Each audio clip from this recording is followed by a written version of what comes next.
Today is February 26, 2026. Kung lilibutin natin ang mga sentro ng kalakalan sa Metro Manila, ano kaya ang ating makikita?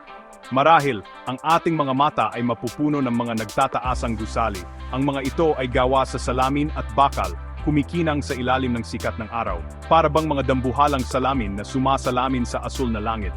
Ang mga disenyo ay moderno, makabago, at tunay na kahanga-hanga. Para tayong nasa New York, Singapore, o kaya naman ay sa Hong Kong. Ngunit sa gitna ng lahat ng kanluraning disenyo na ito, isang mahalagang tanong ang minsang binitiwan ng isang pambihirang Pilipino. Ang tanong na ito ay simple lang, ngunit malalim ang kahulugan. Bakit hindi tayo magtayo ng kolonya? Bakit nga ba? Bakit ang ating mga gusali ay tila itinayo para sa ibang lugar, at hindi para sa sarili nating bayan?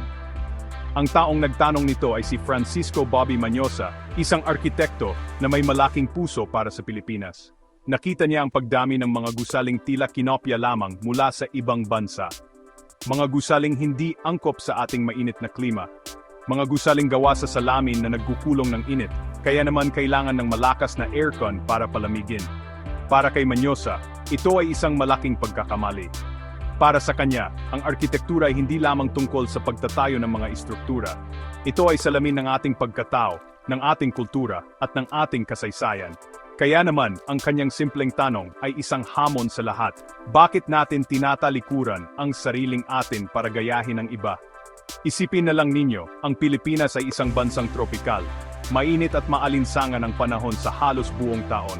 Ngunit ang mga gusaling ating itinayo, lalo na sa mga syudad, ay tila para sa mga bansang may apat na klima. Mga gusaling selyado, kung saan hindi makakapasok ang natural na hangin. Dahil dito, umaasa tayo ng husto sa artipisyal na pagpapalamig. Malaki ang gastos sa kuryente, at hindi rin ito maganda para sa ating kalikasan. Ito ang nakita ni Bobby Mañosa. Nakita niya ang isang arkitekturang dayuhan sa sarili nitong bayan.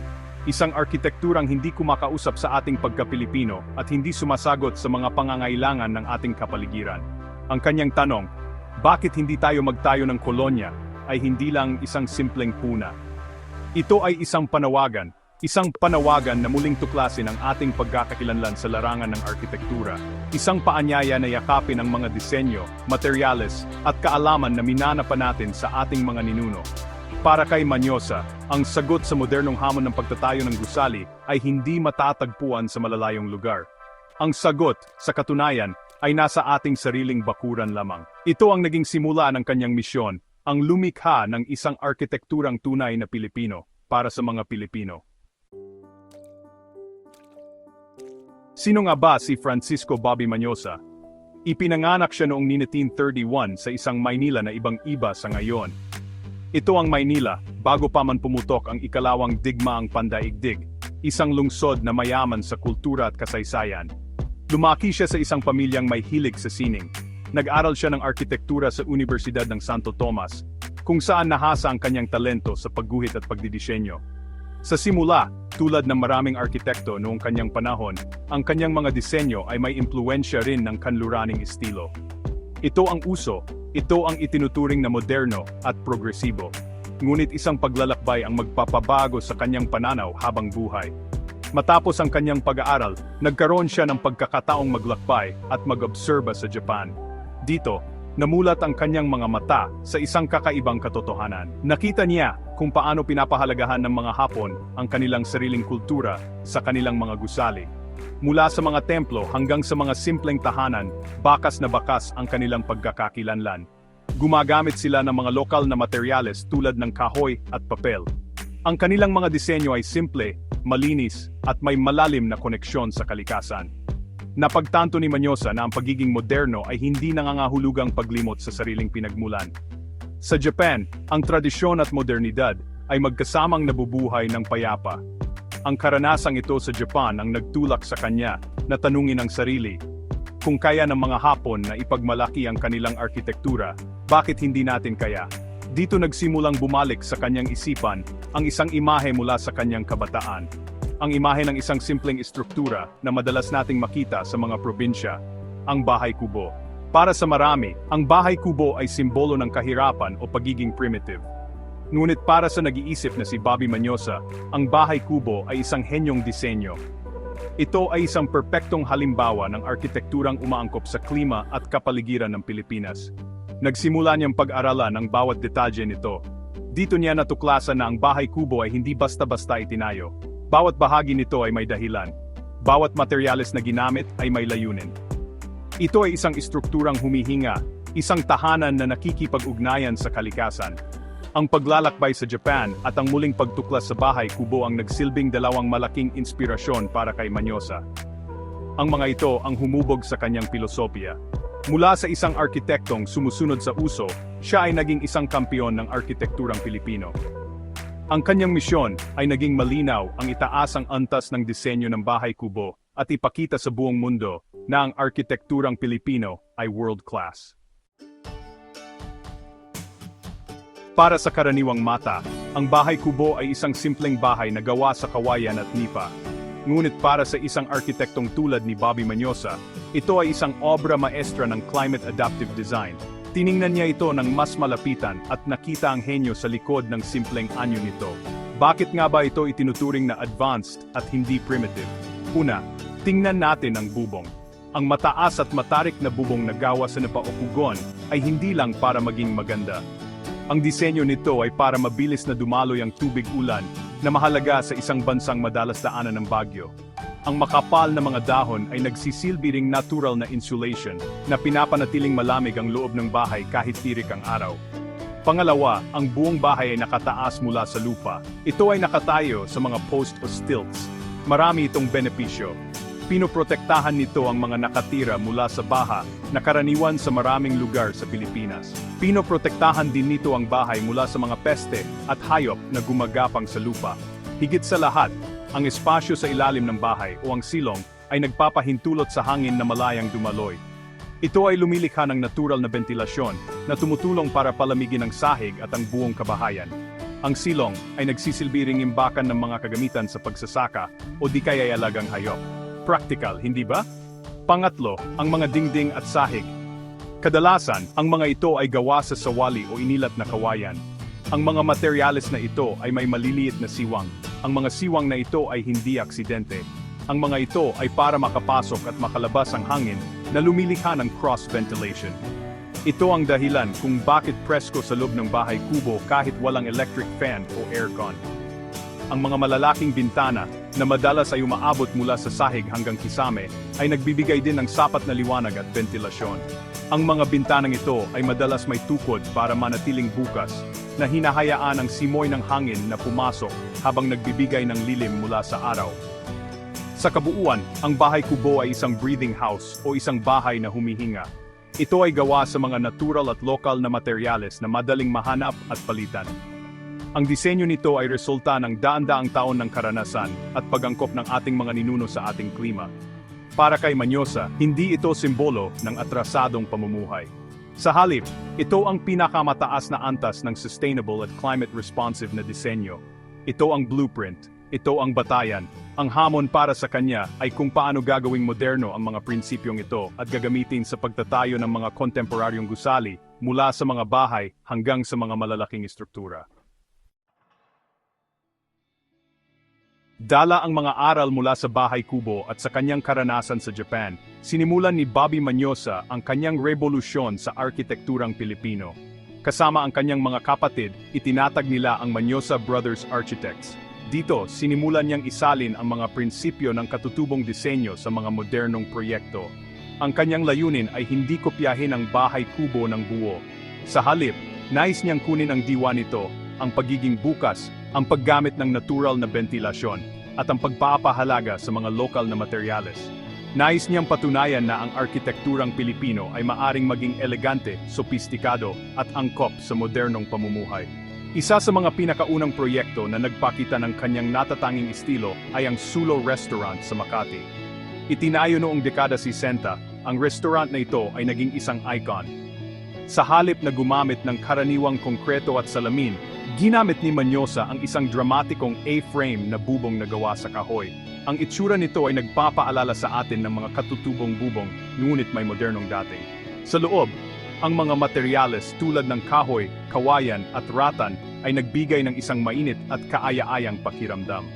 Ang Sulo Restaurant ay naging patunay na ang disenyong Pilipino ay may lugar sa isang modernong lungsod. Ipinakita nito na ang pagiging Pilipino ay maaring maging stylish at katangi-tangi.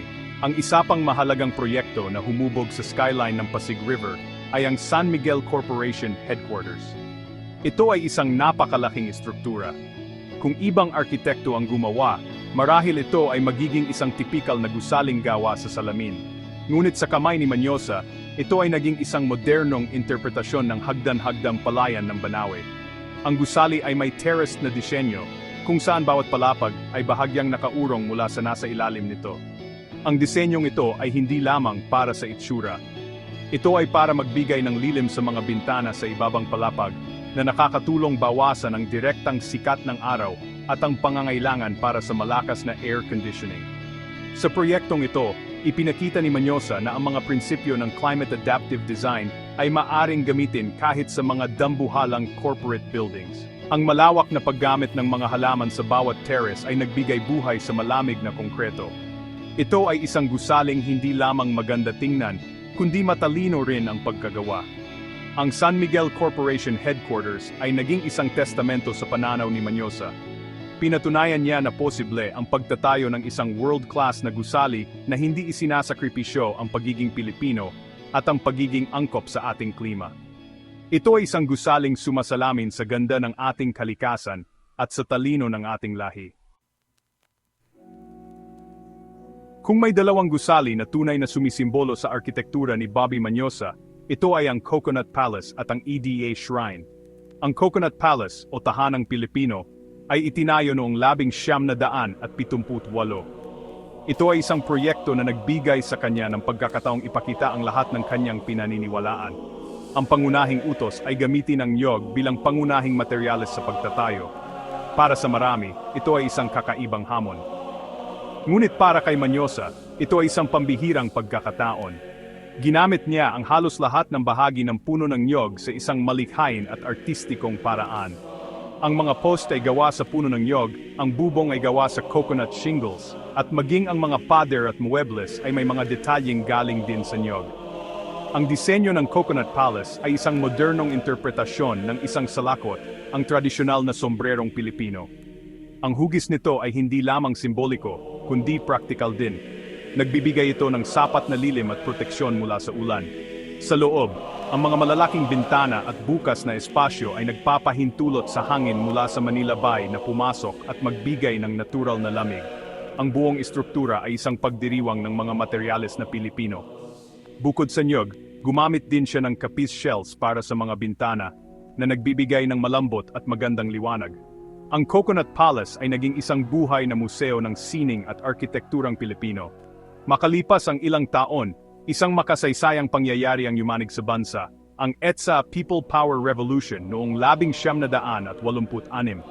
Bilang pag-alaala sa mapayapang revolusyong ito, ipinagawa ang dambana ng EDSA o ang Shrine of Mary, Queen of Peace. At sino pa ba ang masangkop na arkitekto para dito kundi si Bobby Manyosa? Dito, ang kanyang hamon ay hindi lamang magtayo ng isang gusali, kundi lumikha ng isang simbolo ng pag-asa, pananampalataya at pagkakaisa ng mga Pilipino. Ang disenyo ng dambana ay inspirasyon mula sa isang tradisyonal na bahay na may maluwag na plaza o liwasan sa harap. Ito ay para maging isang lugar kung saan maaring magtipon ng mga tao, tulad ng ginawa nila sa Idiasa. Ang istruktura ay may bukas na disenyo na tila inaanyayahan ang lahat na pumasok. Ang malaking bubong ay muling nagpapakita ng kanyang signature style na nagbibigay proteksyon sa mga tao mula sa araw at ulan. Sa gitna ng lahat, itinayo ang isang malaking imahe ni Birheng Maria. Ang buong dambana ay isang arkitekturang nagsasalita. Ito ay nagsasalaysay ng kuwento ng Edise Revolution. Ito ay nagpapaalala sa atin ng kapangyarihan ng sama-samang panalangin at pagkilos. Ang Coconut Palace at ang Edis Shrine ay higit pa sa mga gusali. Sila ay mga obra maestra na nagpapakita kung paano ang arkitektura ay maaring maging salamin ng ating kultura, kasaysayan at pambansang pagkakakilanlan. Sa buong karera ni Bobby Manyosa, may isang pangungusap na naging kanyang tatak at paninindigan. Ito ang kanyang naging sagot kapag tinatanong kung ano ang kanyang estilo sa pagdidisenyo.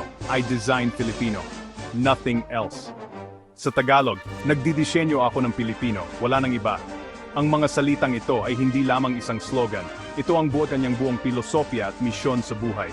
Para sa kanya, ang pagiging isang arkitektong Pilipino ay may kaakibat na responsibilidad. Ang responsibilidad na ito ay ang lumikha ng mga espasyo na nagpapahayag ng pagka-Pilipino. Ito ay isang matapang na paninindigan, lalo na sa isang panahon kung saan ang international style ang siyang nangingibaw. Ang kanyang paninindigan ay hindi madali. Maraming kliyente ang mas gusto ang mga disenyong kanluranin dahil ito ang kanilang nakikita sa mga magasin at sa kanilang mga paglalakbay. Minsan, kailangan niyang tanggihan ang mga proyekto kung ang gusto ng kliyente ay isang bahay na may istilong Espanyol, Mediterranean o French. Para sa kanya, ang pagkopya sa arkitektura ng ibang bansa ay isang uri ng pagtataksil sa sariling kultura. Naniniwala siya na ang Pilipinas ay may sapat na yaman sa kultura, sining, at likas na materyales para makalikha ng isang arkitekturang natatangi at may pagmamalaki. Kaya naman, ipinaglaban niya ang kanyang paniniwala sa bawat proyekto na kanyang ginawa. Ang kanyang pilosopiya ay nakaugat sa 3 pangunahing prinsipyo. Una, ang arkitektura ay dapat na angkop sa klima. Ito ang tinatawag na climate-responsive design. Ang mga gusali sa Pilipinas ay dapat kayang harapin ang init, halumigmig, malakas na ulan at paminsan-minsang bagyo. Pangawala, ang arkitektura ay dapat gumamit ng mga lokal na materyales. Ang paggamit ng kawayan, nipa, kahoy, ratan, at chapis ay hindi lamang nakakatulong sa lokal na industriya, kundi nagbibigay din ng isang tunay na Filipino feel sa isang istruktura. Pangatlo, at pinakamahalaga, ang arkitektura ay dapat sumasalamin sa kultura at pagkakakilanlan ng mga Pilipino. Dapat itong magkuwento tungkol sa ating kasaysayan, sining, at mga pagpapahalaga. Ang mga salitang I Design Filipino, nothing else ay isang deklarasyon ng pagmamahal sa bayan. Ito ay isang paalala na ang ating pagka-Pilipino ay hindi dapat ikahiya, bagkus ay dapat ipagbunyi. Ipinakita ni Manyosa na ang pagiging makabayan ay maaring ipakita hindi lamang sa pamamagitan ng salita, kundi na rin sa gawa, sa bawat linya na kanyang iginuhit, sa bawat materyales na kanyang pinili, at sa bawat gusaling kanyang itinayo. Ang kanyang panindigan ay naging inspirasyon sa marami na nagbukas ng daan para sa isang bagong henerasyon ng mga arkitekto na may parehong pagmamahal at pagpapahalaga sa sariling atin. Ang mga kontribusyon ni Francisco Bobby Manyosa sa arkitekturang Pilipino ay hindi matatawaran. Dahil sa kanyang walang sawang pagtataguyod ng disenyong Pilipino, siya ay ginawaran ng pinakamataas na parangal para sa isang alagad ng sining. Noong 2018, siya ay kinilala bilang isang pambansang alagad ng sining o National Artist for Architecture. Ito ay isang karapat-dapat na pagkilala sa kanyang buong buhay na dedikasyon sa pag-angat ng arkitekturang Pilipino. Ngunit ang kanyang pamana ay hindi lamang nakikita sa mga parangal na kanyang natanggap. Ang kanyang tunay na pamana ay makikita sa mga gusaling kanyang itinayo at sa mga arkitektong kanyang naging inspirasyon. Higit pa sa pagiging isang mahusay na arkitekto, si Bobby Manyosa ay isa ring guro at tagapayo. Marami siyang tinuruang mga batang arkitekto na kanyang hinikayat na mahalin at pag-aralan ang sariling kultura. Ibinahagi niya ang kanyang kaalaman at karanasan ng walang pag-iimbot. Nais niyang magkaroon ng isang bagong henerasyon ng mga Pilipinong arkitekto na magpapatuloy ng kanyang nasimulan. Naniniwala siya na ang kinabukasan ng arkitekturang Pilipino ay nasa kamay ng mga kabataan. Kaya naman, ginugol niya ang kanyang panahon hindi lamang sa pagdidisenyo, kundi pati na rin sa paghubog ng mga susunod na leader sa industriya.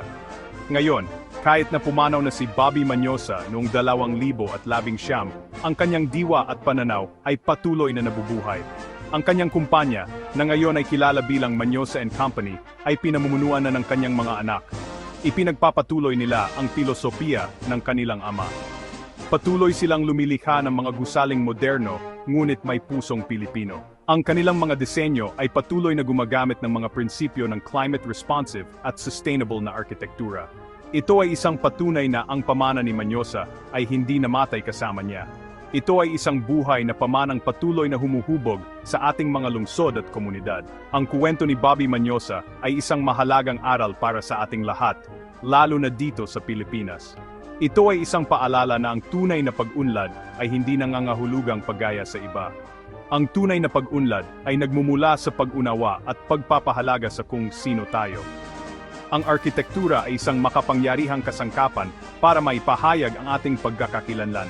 Ang mga gusaling ating itinayo ay dapat na kumakausap sa atin, sumasagot sa ating mga pangangailangan, at nagbibigay karangalan sa ating lahi. Tulad ng laging sinasabi ni Bobby Manyosa, dapat tayong magdisenyo ng Pilipino at wala ng iba. Dahil ang isang arkitekturang tunay na atin ay isang arkitekturang mananatiling matatag at makabuluhan para sa mga susunod pang henerasyon.